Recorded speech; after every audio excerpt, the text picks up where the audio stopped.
আমার গেলা বিরাট সমস্যা হয়ে গেছে। কি হয়েছে রে বেটা? আমার গার্লফ্রেন্ড আমার ধোকা দিয়ে চলে গেছে। যে গেছে তাকে ত্যাগ করো পুত্র, তোমার জন্য নতুন কিছু অপেক্ষা করছে। কি ছাড়ি দেবো বাবা, যখন থেকে ওর সঙ্গে আমার দেখা হয়েছে আমাকে করে দিয়েছে একবারে নিঃস্ব। তুমি আমাকে এমন কিছু করে দাও যেমন আমি হয়ে যাই অদৃশ্য। বেটা তোর এখন কম বয়স, তুই বুঝুন না মেয়াদের চাল, ওই জন্য তোর মতন ছেলেগুলো এখন হচ্ছে কাঙাল। কিন্তু তুই যখন বলছু তোকে আমি করে দেবো অদৃশ্য, দে 500। বিজিং বিজিং ভিজিং অদৃশ্য ঝপটা। ইয়াং ব্যাং চাং যাও বেটা, তোকে অদৃশ্য করে দিলাম, মারবি তোর ঠ্যাং। বাবা আমি অদৃশ্য হলাম? আরে বেটা হলি, তাহলে তুমি দেখতে পাচ্ছ কেন? বেটা এই জগৎ সংসারে শুধু আমি তোকে দেখতে পাবো, আর কোনো শালা তোকে দেখতে পাবো না। বাবা বাবা বাবা বাবা, কিন্তু আমি কি করে বুঝবো?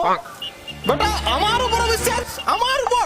তুই 1 মিনিট দাঁড়া, ও দেখ একজন আসছে, ও তোকে দেখতে পাবো না, দেখ। বাবা বাবা বাবা বাবা বল রে বেটা, বাবা আমার একটা গুপ্ত সমস্যা হয়ে গেছে। কি সমস্যা হচ্ছে বল। এখানে কেউ নাই তো, নাহলে লজ্জায় পড়ে যাবো। দেখ তুই নিজে দেখ কেউ আছে তোর সামনে।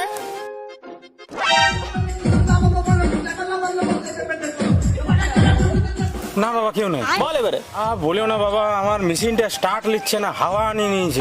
হাওয়া লিলিছে বেটা, বিশাল সমস্যা যে। বেটা তুই সকাল সকাল হাঁড়িয়া পান কর, তোর মেশিন 7 ঘোড়ার ইঞ্জিন হয়ে যাবে।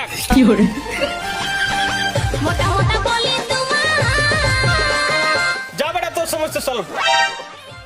জয় বাবা জয় হোক।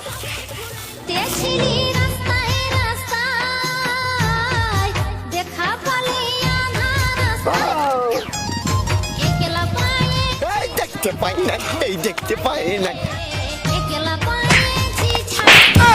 ओ टूटा टूटा एक परिंदा ऐसे टूटा।